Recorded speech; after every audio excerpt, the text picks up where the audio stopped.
নমস্কার, আপনারা দেখছেন বিডিপি পাবলিক জোন। আজকের সংবাদ। নগাঁও শহরের উত্তর হবেরগাঁয়ে রবিবার সন্ধ্যায় এক ছাত্রীকে শ্লীলতাহানির চেষ্টা করার ঘটনায় নগাঁওয়ে ব্যাপক প্রতিক্রিয়ার সৃষ্টি হয়েছে। রবিবার দশম শ্রেণীর ছাত্রী অন্য ছাত্রীর সঙ্গে টিউশন থেকে বাড়ি ফেরার সময় উত্তর হবেরগাঁও বিনাপানি নাট্যমন্দিরের কাছে এক যুবক শ্লীলতাহানির চেষ্টা চালায়। সেই সময় সেই স্থানে উপস্থিত একাংশ স্থানীয় লোক যুবককে ধরে উত্তম মধ্যম দিয়ে হবেরগাঁও পুলিশ ফাঁড়িতে সমঝে দেন। শ্লীলতাহানির চেষ্টা করার ঘটনায় সচেতন মহলকে স্তম্ভিত করে তুলেছে। সচেতন মহল এই ঘটনায় তীব্র প্রতিক্রিয়া প্রকাশ করার সঙ্গে ভবিষ্যতে যাতে এ ধরনের ঘটনার পুনরাবৃত্তি না হয় তার জন্য জেলা প্রশাসনকে প্রয়োজনীয় পদক্ষেপ গ্রহণ করতে আহ্বান জানিয়েছেন। ৩৫টি অত্যাবশ্যকীয় ওষুধের দাম কমালো কেন্দ্র। তালিকায় রয়েছে ডায়াবেটিস, হৃদরোগ এবং মানসিক রোগের একাধিক ঔষধ। সম্প্রতি একটি বিজ্ঞপ্তি জারি করে এমনটাই জানিয়েছেন কেন্দ্রীয় রসায়ন ও সার মন্ত্রক। ঔষধের মূল্য নিয়ন্ত্রণকারী কেন্দ্রীয় সংস্থা ন্যাশনাল ফার্মাসিউটিক্যাল প্রাইসিং অথরিটি এই দাম ধার্য করেছে।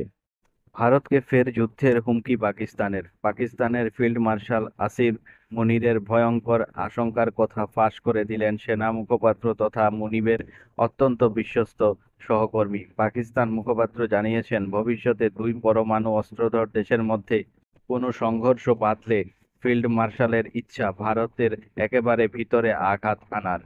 ইংরেজি সংবাদ মাধ্যম দ্য ইউনিক মিস্ট এর সঙ্গে সাক্ষাৎকারে মুখপাত্র জেনারেল আহমেদ শরীফ চৌধুরী বলেন, সেনাপ্রধান মুনির চান ভারতকে আলোচনার টেবিলে বসাতে বাধ্য করতে। সন্ত্রাস নিয়ে পাকিস্তানের অবস্থান বদল না হওয়া পর্যন্ত দ্বিপাক্ষিক আলোচনা নয়।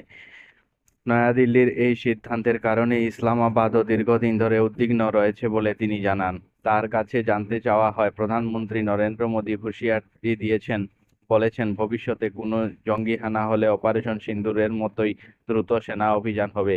এর জবাবে তৃতীয় কোনো দেশের নাম উল্লেখ না করেও জেনারেল চৌধুরী বলেন, পাকিস্তান এখন ভারতকে পূর্ব দিক থেকে আক্রমণ করবে। উজান আসাম থেকে প্রধানমন্ত্রী নরেন্দ্র মোদী বিজেপির ২৬-এর ভোটের দামাদা বাজাবেন। বস্তুত উজানের ভিত অটুট রাখতে মারিয়া বিজেপি, বিশেষত যোরহাট লোকসভা কেন্দ্র এবং কাজিরাঙ্গা লোকসভা কেন্দ্রের আওতায় থাকা বিধানসভা কেন্দ্রগুলির উপর অতিরিক্ত জোর দিচ্ছে বিজেপি। আগামী ৮ সেপ্টেম্বর প্রধানমন্ত্রী অসমে এসে প্রথমে যাবেন নুমলীগড়ের বায়ো রিফাইনারি G2 প্রকল্পে। সেখানে এক বৃহৎ জনসভায় ভাষণ দেবেন মোদী। নুমলীগড়ের জনসভার প্রধানমন্ত্রী মঙ্গলদৈয়ের ৩টি কর্মসূচিতে অংশ নেবেন। উপস্থিত থাকবেন ভূপেন হাজারিকার জন্মশতবার্ষিকী অনুষ্ঠানে।